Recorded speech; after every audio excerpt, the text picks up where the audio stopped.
মাননীয় প্রধানমন্ত্রী, সম্মানিত সভাপতি ও উপস্থিত সুধীবৃন্দ, ইহার চেয়ে হতেম যদি অনেক কিছুই তো হতে ইচ্ছে করে, কিন্তু বাবার অত্যাচারে কি কোনো কিছু করার বা হওয়ার সত্যিই জো আছে? এই তো কদিন আগে বাসার সবাই মিলে নাটক দেখতে বসেছে। আমিও পরিবেশের গন্ধ শুকে আস্তে আস্তে এগোচ্ছি কোন রকমের দর্শকের সারিতে জায়গা দখল করার জন্য।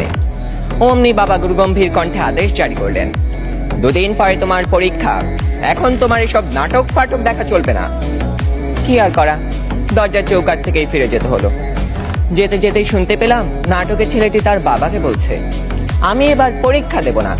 ইস, আমি যদি এমন করে বলতে পারতাম, এই নাটকের ছেলেটির মতো হতাম। কিন্তু এ তো শুধু নাটকেই সম্ভব।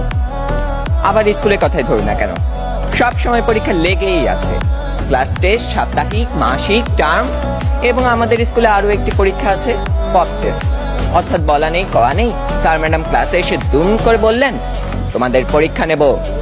কি জ্বালা, এমনিতেই পরীক্ষার ভয় বাঁচি না, তা আবার এই পপ টেস্টের ভয় রাত দিন কাঁটা হয়ে থাকতে হয়।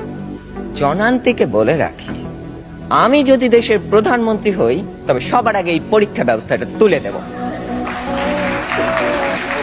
এরই মধ্যে একজন বন্ধু ইশারা করলো, এনেছি। বুঝতে পারলাম গতকাল তাকে হুমায়ুন আহমেদের বোতল ভূত বইটা আনতে বলেছিলাম। কোন রকমে পরীক্ষা শেষ করে উঠে গেলাম লাস্ট বেঞ্চে। দুজনে মিলে মজা করে পড়তে শুরু করে দিলাম। গল্পে আছে হুমায়ুন ভূত পুষে, তা আবার বোতলে করে পকেটে রাখে। সে ভূতের খাবার চাঁদের আলো।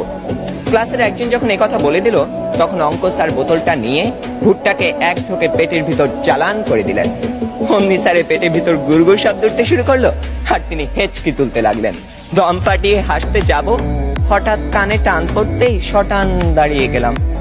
বইটা পড়তে পড়তে টেরই পাইনি কখন ইংরেজি ম্যাডাম চলে গেছেন, আর এসেছেন জমদূত প্রায় আমাদের অঙ্ক স্যার। বইটা নিয়ে গেলেন,